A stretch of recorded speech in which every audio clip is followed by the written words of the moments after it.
আল্লাহ পাক দুনিয়ার শুরু থেকে নিয়ে আদম আলাইহিস সালাম থেকে নিয়ে মুহাম্মদুর রাসূলুল্লাহ সাল্লাল্লাহু আলাইহি ওয়াসাল্লাম পর্যন্ত আল্লাহ নবী আর আম্বিয়া আলাইহিস সালামদেরকে জমিনের মধ্যে পাঠিয়েছেন, দুনিয়ার মধ্যে পাঠিয়েছেন।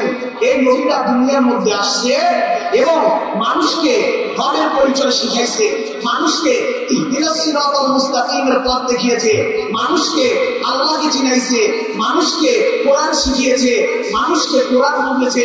কিন্তু বলেন, যাদের পিছনে মেহনত করছে একজন নবী নয়, অসংখ্য নবীকে আল্লাহ পাঠাইলেন।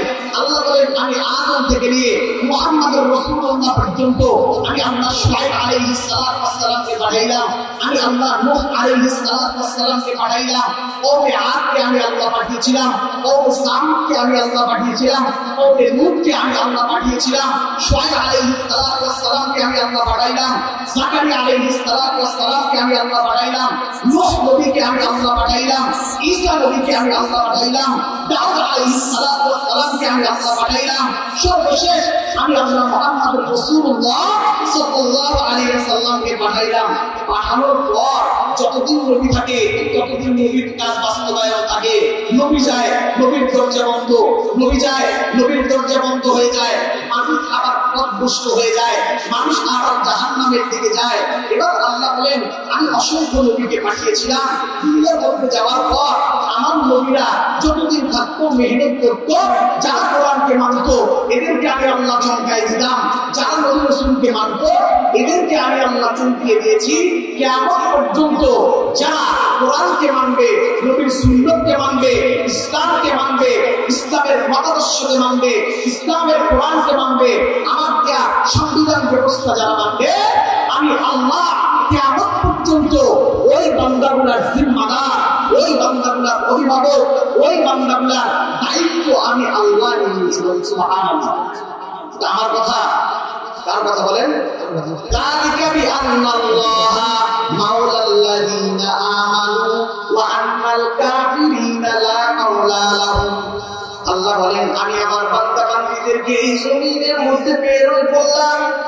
আমার বান্দা বান্দীরা জমিনের মধ্যে যাওয়ার পর বান্দা বান্দীরা অন্যায় কাজ করবে, জুলুম করবে, নির্যাতন করবে, কিন্তু যারা পরহেজগার হবে, যারা মুমিন হবে, যারা আল্লাহ ওয়ালা হবে, যারা কোরআন পড়নেওয়ালা হবে, যারা কোরআন মাননেওয়ালা হবে, আমি আল্লাহ কিয়ামত পর্যন্ত তাদেরকে আমি আল্লাহ একটা আশার বাণী শুনিয়ে দিলাম। ও আমার বান্দারা, দুনিয়ার মধ্যে তোমাদের কোনো হতাশার কারণ নাই, তোমাদের কোনো টেনশনের কারণ নাই, তোমাদের কোনো ভয়ের কারণ নাই, কারণ আমি আল্লাহ একজন তোমাদের অভিভাবক রয়েছি। সুবহানাল্লাহ। অভিভাবক একজন আছেন, উনি কে? জোরে বলেন, কে? আল্লাহ। আল্লাহ বলেন, বান্দা আমি আল্লাহকে রেখে তুমি কার দিকে দৌড়াও, আমি আল্লাহকে রেখে তুমি কার দিকে যাও? তুমি কি চিন্তা করো না, এই যে পূর্ব দিক থেকে পশ্চিম দিগন্তে সূর্য উদিত হয়, অস্তমিত হয়, এটা আমি আল্লাহর কুদরতের মাধ্যমেই এটা হয়। আমি আল্লাহ যদি কারো অক্সিজেনটা কিছু মুহূর্তের জন্য বন্ধ করে দেয়, দুনিয়ার কোন ব্যক্তি আর কোন শক্তি আছে এই জিনিসটা তোমাকে দান করবে? কেউ পারবে না। আমি আল্লাহ প্রত্যেকটা অঙ্গ কোটি কোটি টাকার সম্পদ আমি আল্লাহ তোমাকে বানিয়ে দিয়েছি, কিন্তু বান্দা তুমি শুধু আমার উপর হতাশ হও, হতাশাগ্রস্ত হও, আমি আল্লাহ থেকে দূরে সরে যাও, আমি আল্লাহর কাছে আসতে চাও না। বান্দা এটা মনে রাখবা, এমন একটা দিন আসবে তোমাকে কোনো ব্যক্তি, কোনো দল, তোমার কোনো মত, তোমার কোনো আদর্শ তোমাকে বাঁচাইতে পারবে না। ওই দিন একমাত্র আমি রব্বে কাবার মালিক তোমার অন্ধকার কবরের মধ্যে যেমন থাকবো, আমি আল্লাহ তোমার ফুলসিরা, মিজান, হাসর, নাসর সবখানে আমি আল্লাহকে পাবা। কিন্তু যদি তোমার ইমানের মধ্যে ভেজাল যায়, যদি তোমার ইমান আল্লাহ ওয়ালা না হয়, নবীর সুন্নাত তরিকাওয়ালা ইমান যদি তোমার না থাকে, তাহলে এই ইমান নিয়ে যদি তুমি কবরে আসো, এই ইমানের কোন দাম আমি আল্লাহর কাছে হবে না। হবে আল্লাহ মারিয়াম আলাইহিস সালাতু ওয়াস সালাম, এই মারিয়াম আলাইহিস সালাতু ওয়াস সালাম উনি ফলের মৌসুম না, যেমন ধরেন এখন আম ওই রকম ভাবে আসে নাই, আসলে কিছু কিছু আম আসছে। মারিয়াম আলাইহিস সালাতু ওয়াস সালাম ইনি কি করলেন? বেমৌসুমী একটা ফল মারিয়াম আলাইহিস সালাতু ওয়াস সালাম বেমৌসুমী ফল ভক্ষণ করতেছিলেন, খাচ্ছিলেন। জাকারিয়া আলাইহিস সালাতু ওয়াস সালাম দেখলেন যে বেমৌসুমী একটা ফল মারিয়াম আলাইহিস সালাতু ওয়াস সালাম এই ফলটা উনি খাচ্ছেন। ক্বালা ইয়া মারইয়াম আদ্দা লাকি হাদা, ক্বালা ইয়া মারইয়াম, বলতেছে যে মারিয়াম, এই যে আমি দেখতেছি, জাকারিয়া আলাইহিস সালাতু ওয়াস সালাম বলতেছে যে আমি দেখতেছি তুমি বেমৌসুমী একটা ফল তুমি এই মৌসুমে খাচ্ছ, ব্যাপার কি আমি বুঝতে পারলাম না। এবার মারিয়াম আলাইহিস সালাতু ওয়াস সালাম বলে এই ফলটা, ক্বালা ইয়া মারইয়াম আন্না লাকি হাদা হুয়া মিন ইনদিল্লাহ, আমি যে ফলটা পাইলাম এই ফলটা বেমৌসুমী ফল হতে পারে, কিন্তু বেমৌসুমী ফল হওয়ার কারণে এই ফলটা আমাকে আমার রব্বে কাবার মালিক আল্লাহ আমাকে বেমৌসুমী ফল এই সময় আল্লাহ আমাকে খাওয়াচ্ছেন। সুবহানাল্লাহ। জাকারিয়া আলাইহিস সালাতু ওয়াস সালাম চিন্তা করলেন যে একটা ফলের মৌসুম না, এই বেমৌসুমী ফল আল্লাহ মারিয়ামকে খাওয়াচ্ছেন, তাহলে আমার তো বয়স অনেক হয়ে গেছে, আমার হাড্ডিগুলো শুকায় গেছে, আমি একদম মরে গেছি, আমার বিবির সমস্ত হাড্ডি বেঁকে গেছে, আমার বিবিও অসুস্থ হয়ে গেছে। দেখি তো আমি আল্লাহ যদি বেমৌসুমী ফল তাকে খাওয়াইতে পারে, তাহলে আমি জাকারিয়া যদি দোয়া করি এই বৃদ্ধ বয়সেও আল্লাহ আমাকে সন্তান দান করতে পারে। বলেন সুবহানাল্লাহ। এবার জাকারিয়া আলাইহিস সালাতু ওয়াস সালাম আল্লাহর কাছে দোয়া করলেন। দোয়া করার পর আল্লাহ পাক জাকারিয়া আলাইহিস সালাতু ওয়াস সালামের দোয়াকে আল্লাহ কবুল করলেন এবং আল্লাহ বললেন যে জাকারিয়া আমি আল্লাহ তোমাকে একজন সন্তান দান করব। এবার জাকারিয়া আলাইহিস সালাতু ওয়াস সালাম বলে যে আল্লাহ আপনি কি আমার সঙ্গে ঠাট্টা করছেন, আল্লাহ আপনি কি আমার সঙ্গে একটু মজা করছেন যে আপনি যে বয়সে আমার হাড্ডিগুলো শুকায় গেছে, আমার স্ত্রী বন্ধা হয়ে গেছে, এই বয়সে আপনি আল্লাহ আমাকে সন্তান দিবেন। আল্লাহ বলেন আমি আল্লাহ রব্বে কাবার মালিক ক্ষমতার মালিক একমাত্র আমি আল্লাহ, সবকিছুর মালিক আমি আল্লাহ, সংবিধানদাতা আমি আল্লাহ। আমি আল্লাহ তোমার বিবির গর্ভের মধ্যে আমি আল্লাহ একজন নেককার সন্তান দিয়ে দিলাম। বলেন সুবহানাল্লাহ। আল্লাহ পারে কি পারে না? পারে কি পারে না? বলেন আল্লাহ সব পারে। এজন্যই তো আল্লাহ কোরআনের মধ্যে বলছে যে বান্দা লা তাকনাতু মির রাহমাতিল্লাহ ইন্নাল্লাহা ইয়াগফিরুয যুনুবা জামিআ ইন্নাহু হুয়াল গফুরুর রহিম। আল্লাহ বলেন বান্দা আমি আল্লাহ এত দয়ালু, এক ব্যক্তি নামাজ পড়ে আরেক ব্যক্তি নামাজ পড়ে না, এক ব্যক্তি রোজা রাখে আরেক ব্যক্তি রোজা রাখে না, এক ব্যক্তি সৎ পথে উপার্জন করে আরেক ব্যক্তি সৎ পথে উপার্জন করে না, যে ব্যক্তি ফজরের সালাত আদায় করে আর যে ব্যক্তি ফজরের সালাত আদায় করে না, যে ব্যক্তি 5 ওয়াক্ত নামাজে গিয়ে আমি আল্লাহকে 5 বার সিজদা দেয় আর যে ব্যক্তি 5 বার সিজদা দেয় না, আমি আল্লাহ দুই ব্যক্তির জন্য সকালবেলা নামাজেও যেমন নাস্তা খায়, বেনামাজিও নাস্তা খায়, সকালবেলা আমার প্রিয় বান্দা যেমন হাঁটাচলা করে, আমার যে বান্দা আমাকে মানে না ওই বান্দা হাঁটাচলা করে, আমি আল্লাহ এতটা দয়াশীল, এতটা দয়াশীল, আমি আমার বান্দাদেরকে ছাড় দিয়ে থাকি। বান্দা যখন গুনাহ করে জমিন বলে আল্লাহ অনুমতি দাও তাকে আমি গ্রাস করবো, আল্লাহ বলেন আমার বান্দা আমার দিকে ফিরে আসবে। বান্দা যখন কোন জায়গার মধ্যে দাঁড়িয়ে অন্যায় করতে থাকে পাহাড় দিয়ে বকুলা বলে আল্লাহ আপনার দেয়া নিয়ামত পাওয়ার পর, আপনার দেয়া নিয়ামত পাওয়ার পরে সবকিছু ভোগ করার পর আপনার বান্দা নাফরমানির মধ্যে লিপ্ত হয়, আল্লাহ আপনি অনুমতি দেন আমরা এই পাহাড়ের নিচে পর্বতে তাকে পিষে শেষ করে ফেলবো। আল্লাহ বলেন আমার বান্দাকে আমি আল্লাহ বানিয়েছি, আমার বান্দাকে বডি স্ট্রাকচার থেকে সবকিছু আমি আল্লাহ দিয়েছি, অতএব আমার বান্দা আমার দিকে ফিরে আসবে। যতক্ষণ পর্যন্ত আমার বান্দা মাপ চাইবে না, যতক্ষণ পর্যন্ত আমার বান্দার ভিতরে অনুশোচনা আসবে না, আমি আল্লাহ অপেক্ষা করতে থাকবো। 100 বছর 80 বছর আমার বান্দা নাফরমানি করেছে, আমি আল্লাহকে মানে নাই, আল্লাহ থেকে দূরে সরে গিয়েছে, আমার বান্দা আমার সঙ্গে তাআল্লুক করে নাই। 100 বছর পর আমার বান্দা যদি ভুল বুঝতে পারে, 80 বছর পর যদি আমার বান্দার ভিতরে অনুশোচনা হয় যে আমি আমার বান্দা বুঝতে পেরেছে আমি আল্লাহকে বাদ দিয়ে তার দিকে নিয়েছি, আমি আমার বান্দার 100 বছরের গুনাহ আমি আমার বান্দাকে মাফ করে আমি রহমতের চাদরের মধ্যে উঠে আসবো। সুবহানাল্লাহ। এটা দয়া কার? জোরে বলেন আল্লাহর নাম জোরে বলেন কার? আরো জোরে আওয়াজ দিতে হবে, দয়া কার? আল্লাহ। হ্যাঁ, এই জবান আল্লাহ দিয়েছেন, এই জন্য এই জবান দিয়ে আওয়াজ কার দিব বলেন? আল্লাহ দিয়ে দিব। দেখেন আজকে মুসলমানদের অধপতনের জন্য মুসলমানরা নিজেরাই দায়ী। মুসলমানদের অধপতনের জন্য মুসলমানরা নিজেরাই দায়ী। কথা বলেন ঠিক কিনা? জোরে বলেন ঠিক কিনা? এই এলাকার মধ্যে মানুষ কি এই কয়জন না ছিল? জোরে বলেন, কথা বলেন ভাই, আছে না? ঠিক এই মাহফিলের পরিবর্তে এখানে যদি আপনারা একটা গানের কনসার্ট করতেন, দেখতেন জায়গা দেওয়া যাইতো। জোরে বলেন যাইতো। কিন্তু কোরআনের মাহফিল হওয়ার কারণে কিছু লোক আসে, কিছু লোক চলে যায়। এদের দৃষ্টান্ত হইল আল্লাহ রাসূল সাল্লাল্লাহু আলাইহি ওয়াসাল্লাম বলেন, দুনিয়ার মধ্যে জান্নাতের কিছু বাগান আছে। ও আমার সাহাবীরা, এই জান্নাতের বাগানটা তোমরা দেখতে চাও? সাহাবায়ে কেরাম বলেন, ইয়া রাসূলুল্লাহ, দুনিয়ার মধ্যে আমার জান্নাতের বাগান, এটা কোন জায়গা? আল্লাহ রাসূল বললেন, যে জায়গার মধ্যে কোরআন সুন্নাহ পড়া হয়, যে জায়গার মধ্যে ইসলামের কথা হয়, যে জায়গার মধ্যে কোরআন তেলাওয়াত করা হয়, যে জায়গার মধ্যে রব্বে কাবার মালিকের রববিয়তের কথা হয়, যে জায়গার মধ্যে আনবী মুহাম্মদুর রাসূলুল্লাহ সুন্নাতের চর্চা হয়, এই জায়গাগুলো দুনিয়ার মধ্যে জান্নাতের বাগান। সুবহানাল্লাহ।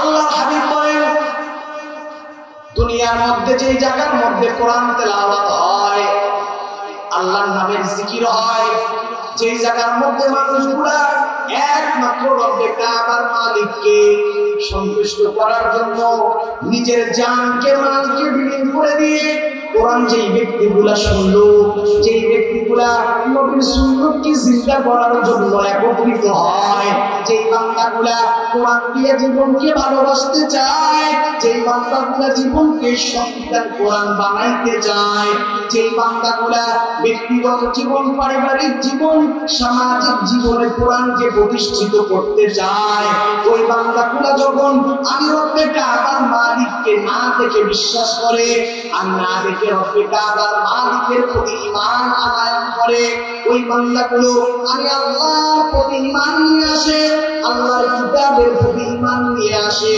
ওই বান্দাগুলো যখন নবীর প্রতি ঈমান নিয়ে আনয়ন করে, ওই বান্দাগুলো যখন ফেরেশতাদের প্রতি ঈমান আনয়ন করে, ওই বান্দাগুলো যখন জান্নাত চায়, জাহান্নাম থেকে মুক্তি পেতে চায়, ওই বান্দাগুলোকে আমি আল্লাহ দুনিয়ার মধ্যে সাময়িক কষ্টের মধ্যে ফেলতে পারি, কিন্তু এই বান্দাগুলোর জন্য মৃত্যুর পর আমি আল্লাহ এমন একটা জান্নাত ওই বান্দাদেরকে দিয়ে দিব, মা লা আইনুন রাআত ওয়ালা উযুন সামিআত ওয়ালা খাতারা আলা কলবি বাশার।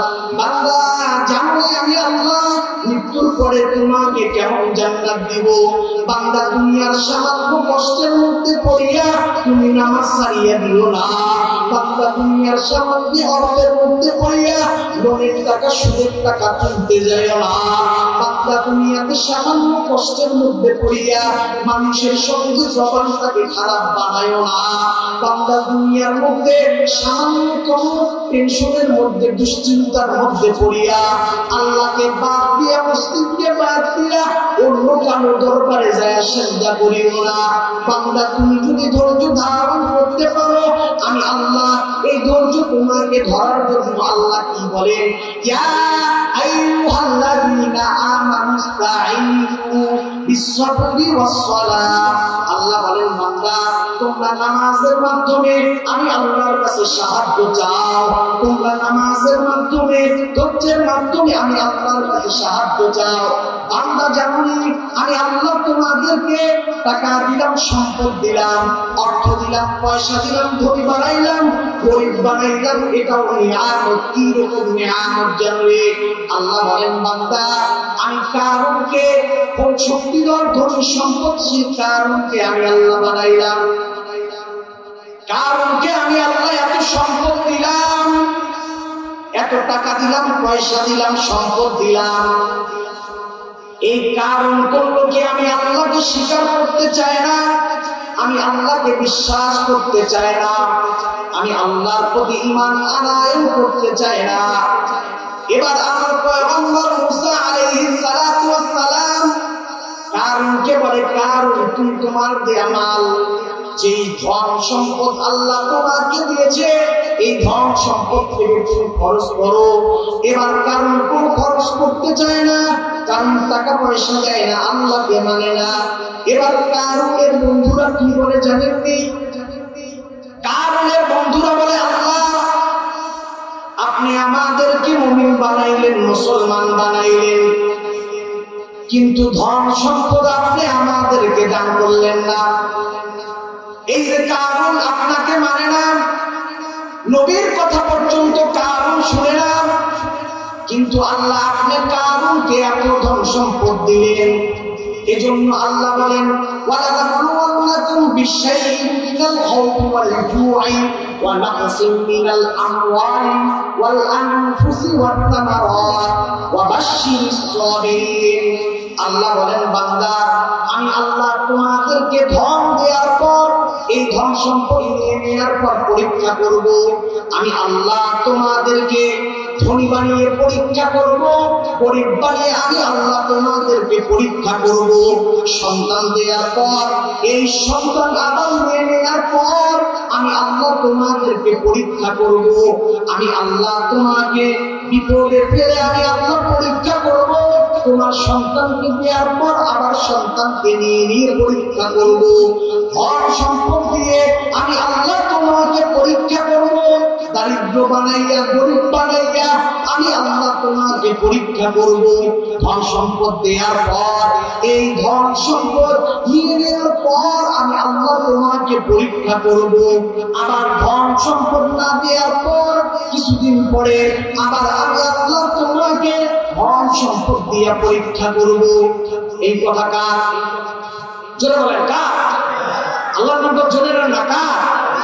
বলছে না, জোরে নাম কার? এই দেশটা কার বলেন? হ্যাঁ, অনেকে অনেক কথা বলেছিল, অনেক স্লোগান দিয়েছিল, কোন স্লোগানে কাজে আসে না। কারণ বিমানের মুলকুল ইয়ৌম, কিয়ামতের ময়দানে আল্লাহ বলবে, দুনিয়ার রাজা আর বাদশারা কোথায়, দুনিয়ার মন্ত্রী ম্যাজিস্ট্রেট প্রতিনিধিরা কোথায়, তাদেরকে ডাক দাও। লিমানিল মুলকুল ইয়ৌম, আল্লাহ হুঙ্কার দিয়ে বলবে, লিমানিল মুলকুল ইয়ৌম, কার রাজত্ব? কথা বলো। সব চুপ হয়ে যাবে। বড় বড় নেতা, বড় বড় মন্ত্রী, বড় বড় এমপি, বড় বড় রাষ্ট্রপ্রধান, সবার মাথা নিচের দিকে চলে যাবে। এই বাক্যটা ঘুরতে থাকবে, লিমানিল মুলকুল ইয়ৌম, আজকের দিনের রাজত্ব কার? সবার কাছে যাবে, এমপির কাছে যাবে, মন্ত্রীর কাছে যাবে, সবার কাছে ঘুরতে থাকবে আর আসতে থাকবে, লিমানিল মুলকুল ইয়ৌম, লিমানিল মুলকুল ইয়ৌম, সবার মাথা নিচের দিকে। এবার আল্লাহ নিজেই বলবে, লিল্লাহি ওয়াহিদুল কাহ্হার, কোথায় রাজা, কোথায় বাদশা, কোথায় মন্ত্রী ম্যাজিস্ট্রেট? আজকের দিনের রাজত্ব একমাত্র আমি আল্লাহ। তাহলে রাজত্ব কার বলেন? এখানে আপনি আমি আসি নাই, আনেছে কে? আপনাকে শোনাই গেছে, হ্যাঁ, আপনাদেরকে একটু তাকবীর দিয়ে হবে। আপনাকে আমরা এখানে কে নিয়ে এসেছে বলেন? জোরে বলেন, কে নিয়ে এসেছে? হ্যাঁ, আল্লাহর নাম সবসময় ধরে নেবেন। এই যে আপনার আর আমার হায়াতের মালিক একমাত্র কে? একটু আল্লাহর নামে জিকির করা যাবে না? ইনশাআল্লাহ একটু জিকির করবেন। कैसे शिकस्ता दिल को मजनू बना के मारा, इश्के सनम ने मुझको, इश्के सनम ने तुझको दर दर फिरा के मारा। अल्लाह अल्लाह अल्लाह अल्लाह अल्लाह अल्लाह अल्लाह, बोले अल्लाह अल्लाह अल्लाह अल्लाह अल्लाह अल्लाह अल्लाह अल्लाह अल्लाह अल्लाह अल्लाह।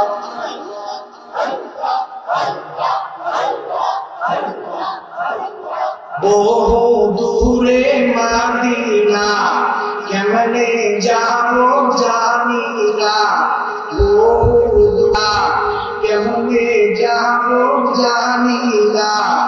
দয়ার আল্লাহ দয়া করো, দয়ার মালিক দয়া করো, ফুরাউনের বাসনা কালেমা লা ইলাহা ইল্লাল্লাহ, ইলাহা ইল্লাল্লাহ, ইলাহা ইল্লাল্লাহ।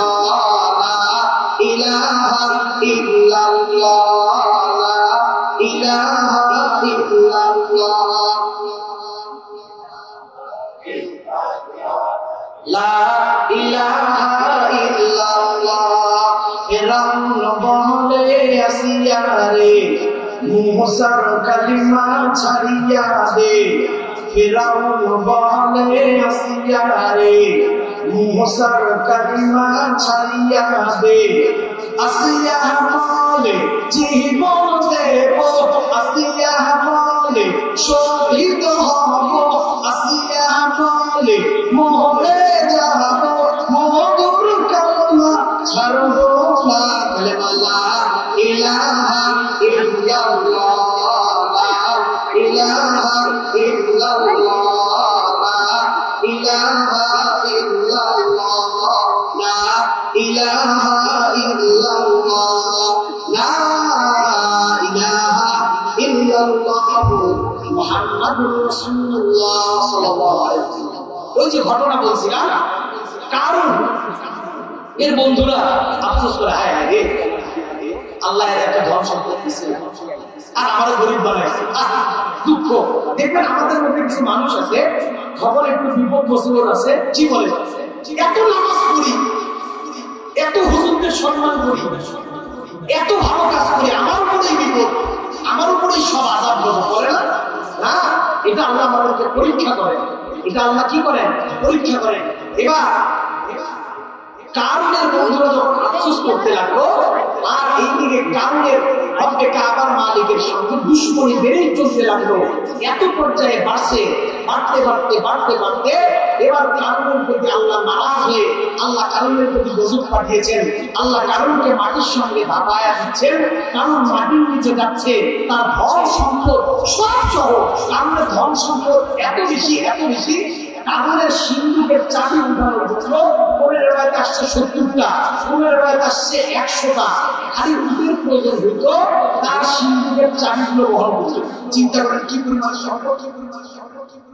এই কারণ যখন নিচের মধ্যে ধাবিত হলো, ধাবিত হওয়ার সঙ্গে সঙ্গে কারণের বন্ধুরা বলে হায় হায় আল্লাহ আমাদেরকে সম্পদ না দিয়ে ভালোই বুঝে। তখন তারা কি বললো? আল্লাহ আমাদেরকে সম্পদ না দিয়ে ভালোই করছে, কারণ কারণকে আল্লাহ সম্পদ দিয়েছে ঠিকই, কারণকে আল্লাহ সম্পদ দেওয়ার পর আল্লাহ তাকে জমিনের মধ্যে দাবিয়ে দিয়েছে, কারণ খোদাকে মানে নাই, কারণ খোদার পয়গম্বরকে মানে নাই, কারণ খোদার আদর্শকে মানে নাই, নবীর আদর্শকে কারণ মানে নাই। এই জন্য কারণ মানুষের সঙ্গে ভাবিত হয়ে গিয়েছে, ধসে গিয়েছে। ঠিক আল্লাহ বলেন কিয়ামত পর্যন্ত যারা হক্কানিয়তের উপরে থাকবে, কিয়ামত পর্যন্ত যারা কোরআনের সঙ্গে থাকবে, কিয়ামত পর্যন্ত যারা ইসলামের সঙ্গে থাকবে, কিয়ামত পর্যন্ত যত ঝড় বাধা বিপত্তি আসবে, কোরআনকে ছাড়বে না, নবীকে ছাড়বে না। আমি আল্লাহর ইজ্জতকে কখনো বুলন্দিত করতে সবসময় বুলন্দিত করতে চাই, নবীর ইজ্জতকে বুলন্দিত করবে। খোদার কসম, রব্বে কাবার মালিক বলেন কিয়ামত পর্যন্ত আমি আল্লাহ ফিরআউনকে মাটির সঙ্গে দাঁড়িয়ে দিয়েছি, আমি আল্লাহ নমরুদকে শেষ করেছি, আমি আল্লাহ হামানকে শেষ করেছি, কওমে আদ, কওমে সামুদ, কওমে লূতকে আমি আল্লাহ ধ্বংস করেছি। কিয়ামত পর্যন্ত যারা আমার দুশমনি করবে, কিয়ামত পর্যন্ত যারা রবকে রব্বিয়াতের পরিচয় মানবে না, কিয়ামত পর্যন্ত যারা খোদার দেওয়া সংবিধান মানবে না, কিয়ামত পর্যন্ত যারা খোদার সঙ্গে নাফরমানি দুশমনি করবে, আল্লাহ বলেন ফিরআউন থেকে শিক্ষা গ্রহণ করো, কারূন থেকে শিক্ষা গ্রহণ করো, আমার থেকে শিক্ষা গ্রহণ করো। আমি আল্লাহ তাদেরকে দুনিয়ার মধ্যে বেইজ্জতি করব, আখিরাত পর্যন্ত আমি আল্লাহ তাদেরকে বেইজ্জতি করব, এর মধ্যে কোনো সন্দেহ নাই। কথা বলেন ঠিক কিনা? যারা আল্লাহকে মানছে আর যারা আল্লাহকে মানে নাই, যারা কোরআনকে মানছে আর যারা কোরআনকে মানে নাই, এদের দুইজনের নাম, এই ব্যক্তিগুলোর নাম, যারা কোরআনকে মানছে এক লিস্টে করবেন, যারা কোরআনকে মানে নাই তাদের নাম আরেক লিস্টে করবেন।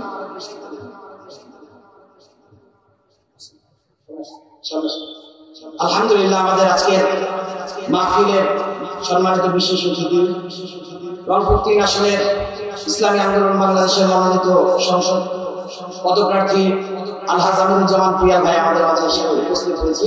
মাহফিলের পক্ষ থেকে তাকে আন্তরিক মোবারক। এই জন্য আপনারা দেখবেন যারা কোরআনকে মানছে, যারা নবীকে মানছে, ইসলামকে মানছে, এদের লিস্টটা এক কাতারে নেবেন, আর যারা মানে নাই তাদের লিস্ট আরেক কাতারের মধ্যে নেবেন।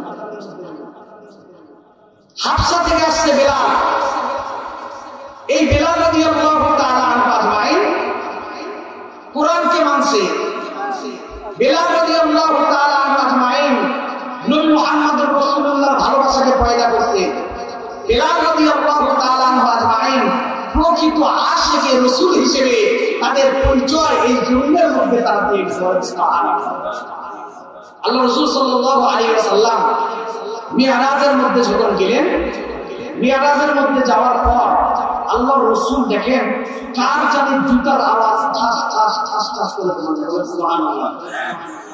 আল্লাহ রাসূল চিন্তা করলেন যে এই জুতার আওয়াজটা কার। আল্লাহকে জিজ্ঞাসা করলেন যে আল্লাহ, এই যে আমি কিছু জুতার আওয়াজ আমার কানের মধ্যে আসতেছে, এই জুতার আওয়াজটা কার? এবার আল্লাহ বললেন,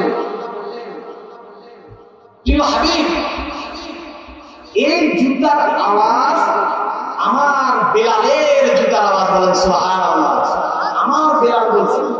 আল্লাহ রাসূল সাল্লাল্লাহু আলাইহি ওয়াসাল্লাম এবার বেলাল রাদিয়াল্লাহু তাআলা আনহুকে আল্লাহর সঙ্গে সাক্ষাতের পর বললেন যে মিরাজ থেকে আসার পরে বেলাল, তুমি কি এমন আমল করো যার কারণে তোমার পায়ের আওয়াজ আল্লাহ পাক আরশে আজিম পর্যন্ত পৌঁছে দিয়েছে। বলেন সুবহানাল্লাহ।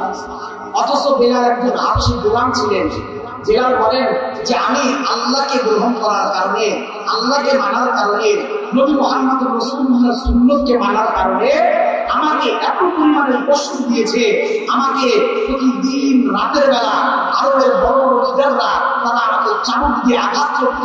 বেলালকে আর খাত্তাব রাদিয়াল্লাহু তাআলা আনহুকে একটাই মাত্র তাদের দোষ, ইসলামকে মানার কারণে, কোরআনকে মানার কারণে, নবী মুহাম্মদ রাসূলুল্লাহর সুন্নতকে মানার কারণে এত পরিমাণের কষ্ট, এত পরিমাণের কষ্ট আর তাকে দিয়েছে।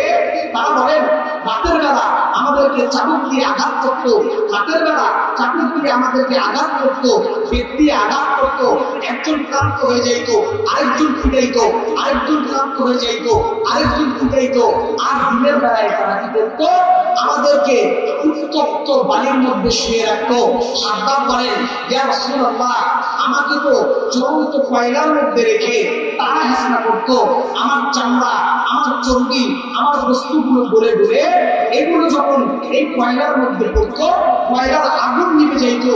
আল্লাহ রাসূল সাল্লাল্লাহু আলাইহি আনহু নিজের চাদরটা সরিয়ে হাত দিয়ে দেখলেন, অঝরে কান্নার বললেন, খাত্তাব, আজকে তোমাদের এই রক্তমাখা দিন, তোমাদের এই দিন, তুমি খাত্তাব থাকবে না, আমি মুহাম্মদ রাসূলুল্লাহ থাকবো না, সাহাবায়ে কেরাম থাকবে না। কিয়ামত পর্যন্ত তোমাদের এই কষ্ট, কিয়ামত পর্যন্ত তোমাদের এই রক্ত দেয়া, জীবন দেয়া, শাহাদাত হওয়া, শহীদ হওয়া দিন, কিয়ামত পর্যন্ত আগে ওরা যত উম্মত আসবে এরা সবাই তোমার সুফল ভোগ করবে। সুবহানাল্লাহ। আপনি আমি আজকে মুসলমান, তাজা মুসলমান। আচ্ছা, কি সুন্নত মানো? খাবার পরে একটু জিলাপি খাওয়া সুন্নত, খাবার পরে মিষ্টি খাওয়া সুন্নত, এটা ঠিকই আছে। এই সুন্নত আমাদের বাড়িতে যাওয়ার পরে বলে আর কিছু করেন না, আর কি করবো, অনেক কিছু তো খাওয়াই, খাওয়ার পরে একটু মিষ্টি খাওয়া সুন্নত। সুবহানাল্লাহ।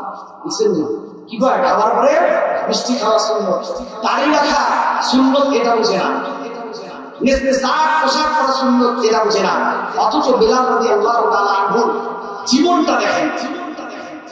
এবার সাহাবায়ে কেরাম বললেন, ইয়া রাসূলুল্লাহ, বেলাল তো অনেকদিন যাবত আযান দেয়, যেহেতু হাবশা থেকে আসছে বেলাল, বেলালের কণ্ঠটাও অত বেশি ভালো না, বেলালের আযান আমাদের বেশি ভালো লাগে না, আমরা চাই একজন নতুন মুয়াজ্জিন নিয়োগ করা হোক। আল্লাহ রাসূল কোনো কথাবার্তা বলেন নাই। সাহাবায়ে কেরাম রাদিয়াল্লাহু তাআলা আনহুম আজমাইন বেলালকে বললেন যে বেলাল, আগামীকাল ফজরে তোমার আযান দেওয়ার কোনো প্রয়োজন নাই, তোমার পরিবর্তে আরেকজন ব্যক্তি আযান দিবে। এই কথা যখন বেলাল শুনছে, বেলাল রাদিয়াল্লাহু তাআলা আনহু এই কথা শোনার পর চোখের পানি ছেড়ে কান্না করা শুরু করে দিয়েছে। সারা রাত কান্না করার পর সুবহে সাদিকের সময় একজন কণ্ঠ সুন্দরওয়ালা ব্যক্তি, যার কণ্ঠ অনেক মধুর, অনেক সুন্দর, যে কণ্ঠ দিয়ে সুন্দর সুমধুর আওয়াজ বের হয়, যে কণ্ঠ দিয়ে আল্লাহু আকবার আল্লাহু আকবারের ধ্বনিটা অনেক সুললিত কণ্ঠের মধ্যে বের হয়, এইরকম কণ্ঠে একজন মুয়াজ্জিনকে দিয়া ফজরের আযান দেয়া হইল। আল্লাহ রাসূলের জামানায় সুবহে সাদেক হালকা হালকা হওয়ার পর ফজরের নামাজকে তারা আদায় শুরু করত। কিন্তু এবার কেন জানি আযান হওয়ার পর আর সুবহে সাদেক হয় না, আযান হওয়ার পর আর কেন বেলা দেখা যায় না। এবার সাহাবায়ে কেরাম সবাই নামাজের জন্য অপেক্ষা করতে থাকলো। এবার কেমন জানি সুবহে সাদেক আর হয় না, এবার সকাল হওয়া শুরু হয় না, লাল আভাও আর দেখা যায় না। সাহাবায়ে কেরাম পেরেশানির মধ্যে পড়ে গেলেন। পয়গম্বর মুহাম্মদুর রাসূলুল্লাহ পেরেশান হয়ে গেলেন। এবার আল্লাহ জিবরাইল আমিনকে পাঠাইলেন, জিবরাইল তুমি পয়গম্বরের কাছে যাও, গিয়ে পয়গম্বরকে তুমি জিজ্ঞাসা করো আজকে কেন ফজর বেলার আযান পয়গম্বরের ওই জায়গায় হয় নাই। এবার জিবরাইল আমিন পয়গম্বরকে জিজ্ঞাসা করে, ও পয়গম্বর আজকে কেন জানি সুবহে সাদিকের আগে আগে ফজরের আযানটা বেলালের আযান কেন আমরা শুনতে পারলাম না। এবার পয়গম্বর জবাব দেয়, বেলালের কণ্ঠ ভালো না, বেলাল দেখতে কালো, বেলালের চেহারা অত সুন্দর নয়, বেলালের বডি স্ট্রাকচার এত সুন্দর নয়। এই জন্য সাহাবারা নতুন একজন মুয়াজ্জিনকে নিয়োগ করে দিয়েছে। এবার জিবরাইল আমিন বলেন, পয়গম্বর বেলালের আযান শোনার পর শুধুমাত্র দুনিয়াবাসী জাগে, বিষয়টা এরকম নয়। পয়গম্বর বেলালের আযান দেওয়ার পর আল্লাহ পাক আরশে আজিমের এই আযানের সুরকে আল্লাহ পৌঁছিয়ে দেন। বেলালের কণ্ঠে সূর্য উদিত হয়, বেলালের কণ্ঠে সূর্য অস্তমিত হয়। ও পয়গম্বর আপনি জানেন না বেলাল আল্লাহর কাছে এত বেশি দামি, এত বেশি দামি। বেলাল যদি আযান না দেয় সুবহে সাদেক হওয়া সম্ভব নয়। বেলালের আযান হবে, এরপরে সুবহে সাদেক আল্লাহ দান করবে। এবার বেলালকে পয়গম্বর ডাক দিয়ে বলে, বেলাল ও আমার বেলাল, তোমাকে আল্লাহ যেমন ভালোবাসে আমি নবীও তোমাকে বেলাল এই জন্য ভালোবাসে। জানেন কি বেলালের কণ্ঠের কেন এত দাম, বেলালের ঈমানের কেন এত দাম? আল্লাহ বলেন, আমিনু কামা আমানান নাস, তোমরা ঈমান আনবা ওই সমস্ত লোকদের মতো ঈমান। ওই সমস্ত লোকদের বলতে আল্লাহ তাদেরকে বুঝাইলেন। আল্লাহ বলেন, আমিনু কামা আমানান নাস, তোমরা ঈমান আনো ওই সমস্ত লোকদের মতো ঈমান। ওই সমস্ত লোকদের বলতে বুঝাইলেন আল্লাহ সাহাবারা ঈমান নিয়ে আসবা। আল্লাহ পয়গম্বরের সাহাবীদের ঈমান এমন পরিমাণের ঈমান, এই ঈমানের কারণে সাহাবায়ে কেরাম নদীর উপর দিয়ে ঘোড়া চালিয়ে গিয়েছে, কোন সমস্যা হয় নাই। এই ঈমানের কারণে সাহাবায়ে কেরাম বনের মধ্যে আশ্রয় নিয়েছে, হিংস্র কোনো প্রাণী তাদেরকে আঘাত করে নাই। এই ঈমানের কারণে সাহাবায়ে কেরাম আল্লাহর প্রতি ভরসা রেখে কাজ করেছে, কখনো পিছপা হয় নাই, বিজয় সাহাবায়ে কেরামদের পক্ষে এসেছে।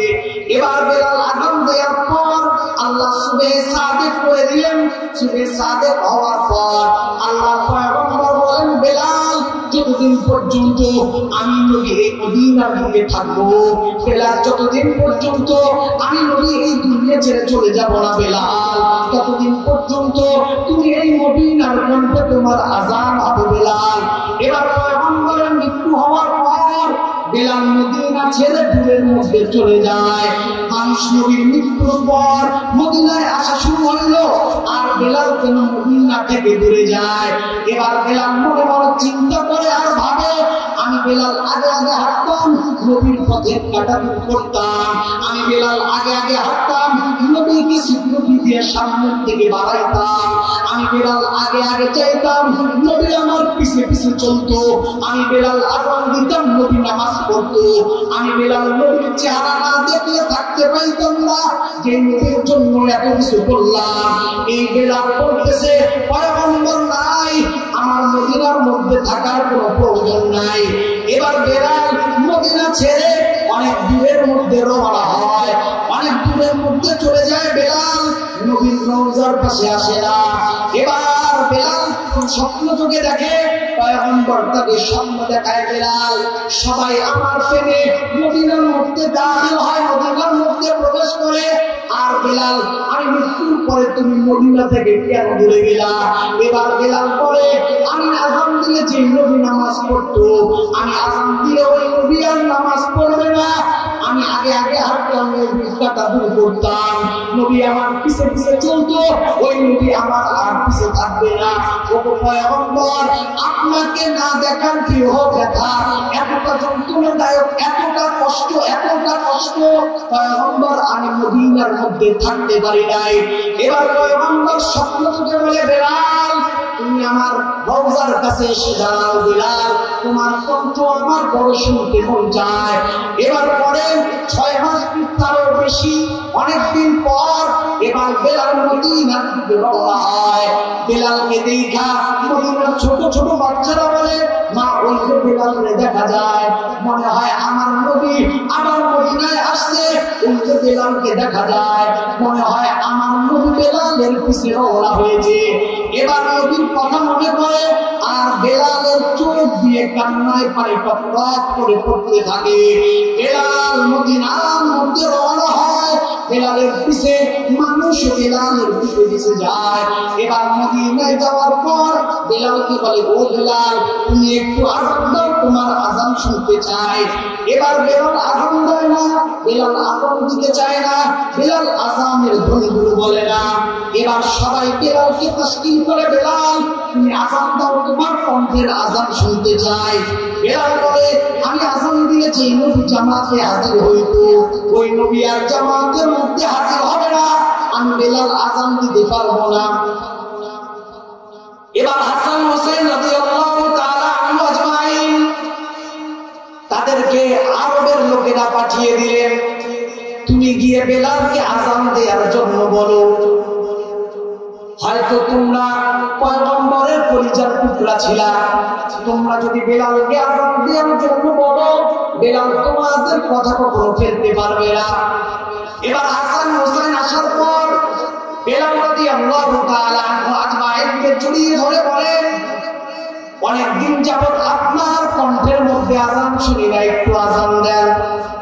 এবার বেলাল তাকিয়ে দেখে ওই হাসান আর হুসাইনের চেহারার মধ্যে পয়গম্বর নবী মুহাম্মদুর রাসূলুল্লাহর চেহারা জ্বলজ্বল করে ভেসে ওঠা দেখা যায়। এবার বেলাল দাঁড়িয়ে আযান দেওয়া শুরু করছে, আল্লাহু আকবার, আল্লাহু আকবার বলে আল্লাহর ধ্বনি দিছে। বেলাল আবার বেহুশ হয়ে যায়, আবার হুশে আসার পর বেলাল আযান দেয়, আবার বেলাল বেহুশ হয়ে যায়। এই ছিল সাহাবারা ঈমান। এজন্য আল্লাহ বলেন, আমিনু কামা আমানান নাস, তোমরা ঈমান করো আমার সাহাবা আর সাহাবিয়াদের মতো ঈমান আনবা। সাহাবী তো দূরের কথা, একজন মহিলা সাহাবিয়ার কি পরিমাণের ঈমান, সুমাইয়া রাদিয়াল্লাহু তাআলা আনহা আজমাইন। এই সুমাইয়া রাদিয়াল্লাহু তাআলা আনহা ছেলের নাম হলো আম্মার। এই আম্মার বিন ইয়াসিরের মায়ের নাম হলো সুমাইয়া রাদিয়াল্লাহু তাআলা আনহা।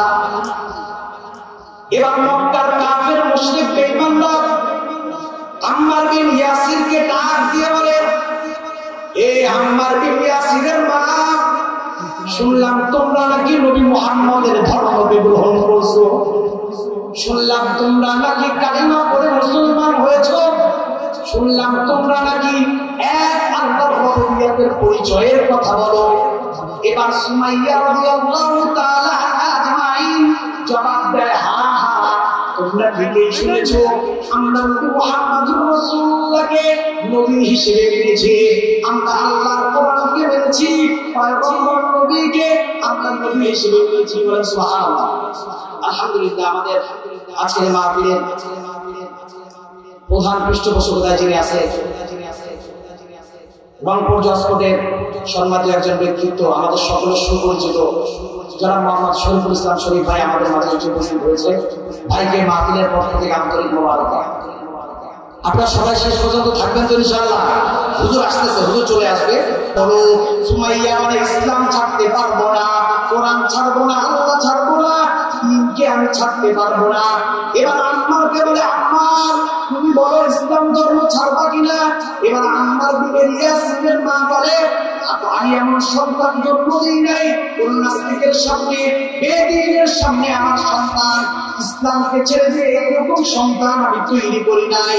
এবার আম্মার বিবি ইয়াসিনের মা সুমাইয়া রাদিয়াল্লাহু তাআলা আনহা লজ্জা স্থানের মধ্যে বর্ষা দিয়ে আঘাত করা হয়। এই আঘাতে সুমাইয়া রাদিয়াল্লাহু তাআলা আনহা লজ্জা স্থান থেকে রক্ত বের হইতে থাকে।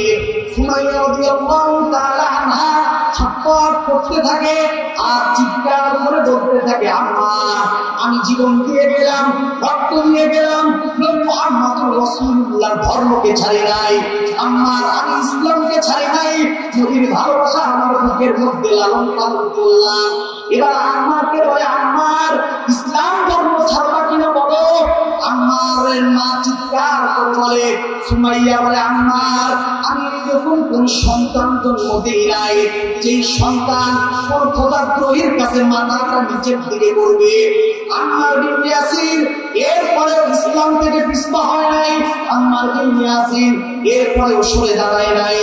এবার সুমাইয়া রাদিয়াল্লাহু তাআলা আনহা সন্তানকে ডাক দিয়ে বলে, আম্মার হয়তো তোমার সঙ্গে এই জন্মে আমার আর দেখা হবে না, হয়তো এই জন্মে আমি আম্মা তোমাকে মা হিসেবে এক লোকমা খাবার তুলে দিতে পারবো না, আম্মা আমি হয়তো তোমাকে কোনো কিছু করতে পারবো না, কিন্তু আম্মার তোমার আর আমার এমন একটা জায়গার মধ্যে জায়গা হবে যেই জায়গার মধ্যে তোমার আর আমার ক্ষমতা বিদ্যমান থাকবে, যেই জায়গার মধ্যে তোমার আর আমার রাজত্ব বিদ্যমান থাকবে, যেই জায়গার মধ্যে তুমি আর আমি থাকবো, তুমি আর আমি ছাড়া ওই জায়গার মধ্যে রাজত্ব এদের থাকবে না। আম্মার আজকে আমি বিদায় নিলাম, তোমার কাছ থেকে চলে যাবো আম্মার, কিন্তু মনে রাখবা আম্মা তোমার আমার এই জীবন দেয়া এই রক্ত দেওয়ার বিনিময়ে আম্মার আল্লাহ প্রত্যেকটা জায়গায় প্রত্যেকটা অলিতে গলিতে আম্মার তোমার এই ইজ্জতের দাম, তোমার মায়ের এই ইজ্জতের কারণে আল্লাহ কিয়ামত পর্যন্ত যদিও মানুষ পথভ্রষ্ট হবে, যদিও মানুষ আল্লাহ থেকে দূরে সরে যাবে, কিন্তু এমন কিছু বান্দা থাকবে, এমন কিছু বান্দি থাকবে জীবন যাবে কোরআন ছাড়বে না, জীবন যাবে ঈমান ছাড়বে না, জীবন যাবে রব্বে কাবার মালিকের কোনো হুকুম মানবে না। এই কথা বলার পর সুমাইয়া রাদিয়াল্লাহু তাআলা আনহা শাহাদাতের পেয়ালা বরণ করে।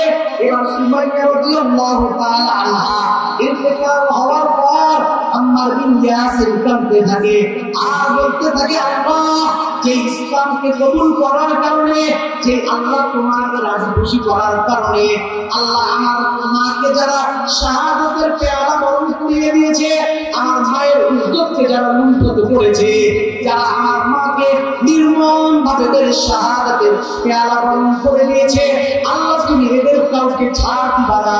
এজন্য আল্লাহ বলেন, বান্দা যেই বান্দাগুলো আমি রবকে মেনেছে, যেই বান্দাগুলো আমি আল্লাহর হুকুমগুলো মেনেছে, যেই বান্দা বান্দিগুলা আমি আল্লাহর হুকুমগুলো মানে, আমি আল্লাহকে আমার পর্যন্ত এদেরকে নিদর্শন বানাইলাম, আমি আল্লাহকে আমার পর্যন্ত তাদের কথা কোরআনে দিয়ে দিলাম, আমি আল্লাহকে আমার পর্যন্ত নিদর্শন বানাইয়া আমার সব চাইতে বড় ঘর, আমার যে জায়গাটাকে আমি আল্লাহ আবাদ করেছি ওই জায়গাটার মধ্যে আমি আল্লাহ কাবা যে জায়গার মধ্যে নির্মাণ করলাম, ওই জায়গার মধ্যে আমি আমার প্রিয় বান্দা ইব্রাহিম আমি আল্লাহর কাছে শতভাগ পরীক্ষা দেওয়ার কারণে ইব্রাহিম আমি আল্লাহ ইব্রাহিমকে একটা না দুইটা না হাজার হাজার পরীক্ষা আমি আল্লাহ ইব্রাহিমকে করলাম।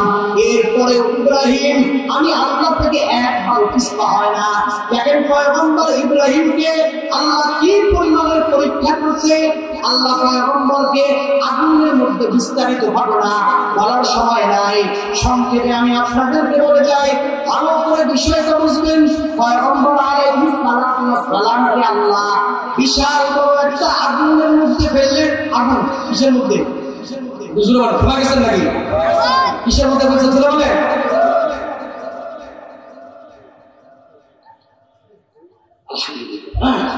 আগুনের মধ্যে ফেলছে, এটা পরীক্ষা না। আপনার আর আমার হাতটা কাটি গেলে যাদের একটু মোটামুটি আল্লাহ ইমান আছে, আল্লাহকে যারা মোটামুটি বিশ্বাস স্থাপন করে, তারা বলে আলহামদুলিল্লাহ, আল্লাহ এই হাতটা কাটছে, একটা কবজি সহ কাটিয়ে যেতে পারতো, আলহামদুলিল্লাহ, নিশ্চয়ই এটার মধ্যে খায় আছে, ঠিক না? বিপদ আসলে তারা ধৈর্য ধারণ করে, বিপদ আসলে কি করে? ধৈর্য ধারণ করে। আর দেখবেন কিছু মানুষ আছে খালি একটু বিপদ আসা পান, এমনিতে নামাজ পড়ে না, জুমার নামাজ তাও যা পায় না, বছরে 2টা নামাজ বিদ্যুৎ সুতরি আলাদা, তাও যা দেখে যে নামাজ শেষ খালি করে সালাম দেয়, বুঝলেন না? এর যদি খালি একটু বুঝতেছে আমি সাচ্চা একটা লোক, ইমানদার লোক, আমার বিপদ আল্লাহ খালি আমাকেই দেখলো, আমার এই বিপদ দিল, তুমি বুঝলাম না আল্লাহ তোমার কত ভালোবাসে। কারণ মমিন মুসলমানের একটা আঘাত, এই যে আমরা অনেক সময় হুজুর খাই না, আমাদের উচিত করে কুষ্টা খাইছে, কি বলে কুষ্টা খান, ঠিক না? কি কি হয়েছে সেদিন ভাইয়া উষ্টা খায় আমার শিবিগুলো উঠে গেছে, তাই না? এই যে তোমার যে শিবিগুলো উঠে গিয়ে বাহে, এই শিবিগুলো উঠে যাওয়াতে কি হয়েছে জানে? আল্লাহ বলেন বান্দা, এই যে তুমি বললা উষ্টা খায় আমার শিবিটা উঠে গেছে, একটা কষ্ট পাইছেন, আমি আল্লাহ এই কষ্টের বদলে আমি আল্লাহ তোমার জিন্দেগির একটা গোনাকে মাফ করে দিচ্ছি। আসতে বলেন সুবহানাল্লাহ, আসতে বলেন। শুধু তাই নয়, তোমার একটা বিপদ আপদ মুসিবত দর হইতে পারত, আমি আল্লাহ একটু হুচট খাওয়াই বললাম যে বান্দা সতর্ক হয়ে যাও, আমি আপনাকে ফেরেশতারা আল্লাহ কি কথা এদের নামাজও রাখে না, আপনার নামও রাখে না, কি করছে নাম রাখে না, আর ঘরের কাছে একটা রগ আছে না, ওই জন্য একটু টান দেখছো তো আমি ফেরেশতারা যে ঘরের রগটা ধরে একটু টান দিচ্ছে, আল্লাহ কিসে রে ভাইয়া কালকে নাসি বালিশটা একটা প্যারা হয়েছে, আজকে পুরো ঘাট প্যারা, আল্লাহ পারে কি পারে না? যাই হোক, এই জন্য বুঝে থাকলে বলেন বিপদ আপদ মুসিবত যতই আসুক ভাষা করবে কার উপরে? জোরে লিল্লাহি তাকবীর, মুমিন কি তাকবীর, আল্লাহু আকবার, মুমিন কি শামসির, আল্লাহু আকবার, কথা ঠিক কিনা?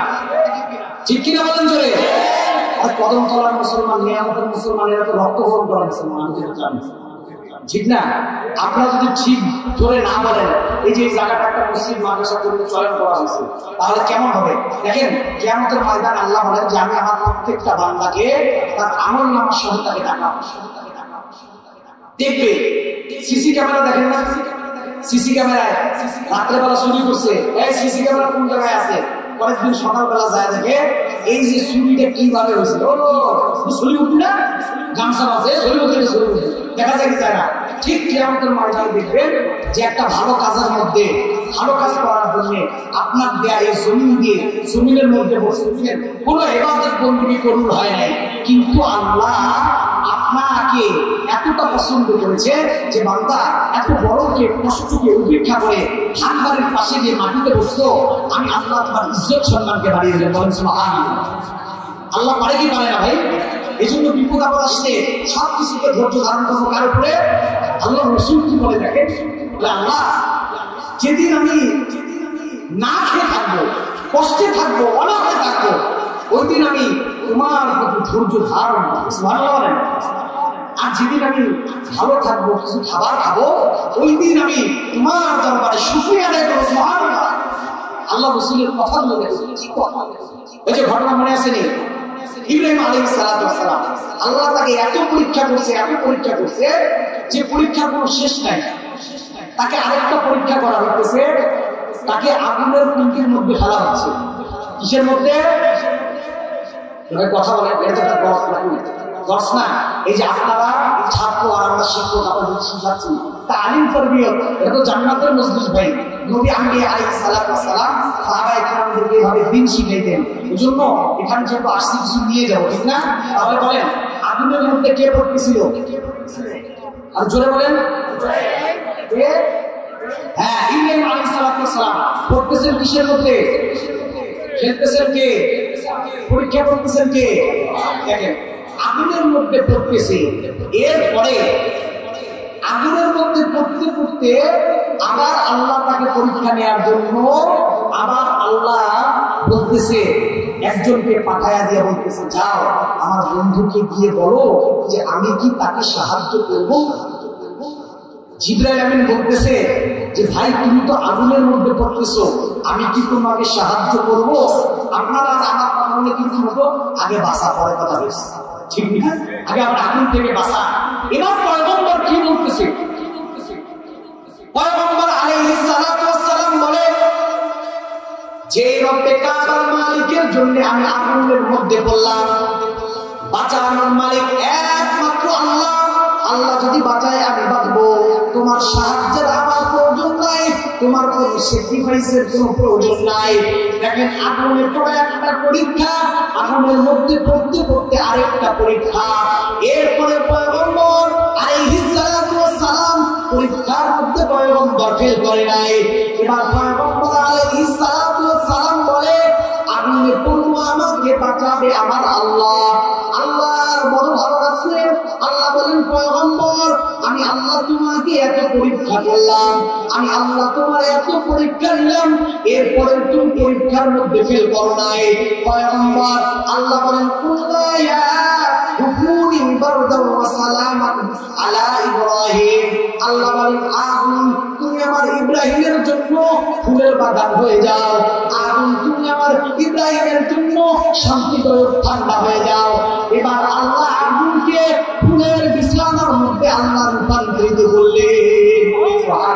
তাহলে আমি যে আয়াত তেলাওয়াত করছিলাম, আয়াতের সারমর্মের মধ্যে আল্লাহ বলেন, আমি আল্লাহ তোমাদেরকে ওয়ালাকুম বিশাইইন মিনাল খাউফি ওয়াল জু'i ওয়া নাকসিন মিনাল আমওয়াল ওয়াল আনফুসি ওয়াত তামারাত ওয়া বাশশিরিস সাবিরিন। বান্দা, আমি আল্লাহ তোমাদেরকে সন্তান দিয়ে পরীক্ষা করব, সন্তান না দিয়ে পরীক্ষা করব, সন্তান দেওয়ার পর এটাকে ছিনিয়ে নিয়ে পরীক্ষা করব। আমি আল্লাহ তোমাদেরকে গরিব বানায় পরীক্ষা করব, আমি আল্লাহ তোমাদেরকে গরিব বানায় পরীক্ষা করব। কিন্তু এই পরীক্ষার মধ্যে তোমাকে পাস করতে হবে নামাজের মাধ্যমে, সবরের মাধ্যমে, ধৈর্যের মাধ্যমে। ভেঙে পড়লে চলবে না, বিচলিত হলে চলবে না। আমি আল্লাহর প্রতি শতভাগ আস্থা, আমি আল্লাহর প্রতি শতভাগ এটি যদি তুমি রাখতে পারো, আমি আল্লাহ তোমার জন্য যথেষ্ট হয়ে যাব। দুনিয়ার কোন শক্তি, দুনিয়ার কোন মাখলুকাতের শক্তি, দুনিয়ার কোন মাখলুকাতের অনুগ্রহের প্রয়োজন নাই। তাহলে বুঝে থাকলে বলেন, আপনি আর আমি যতদিন থাকবো চাইবো কার কাছে? বিপদে ধৈর্য ধরবো কার কাছে? সবকিছু চাইবো কার কাছে? আল্লাহর কাছে। আল্লাহর কাছে যদি আমরা চাইতে পারি, আল্লাহ বলেন, বান্দা আমার কাছে চাইতে চাইতে হতাশ হওয়ার কোনো প্রয়োজন নাই। লা তাহজান ইন্নাল্লাহ মা'ানা। তোমরা মনে করো যে আমরা হতাশ হয়ে যাই, আমরা ভয় পাই।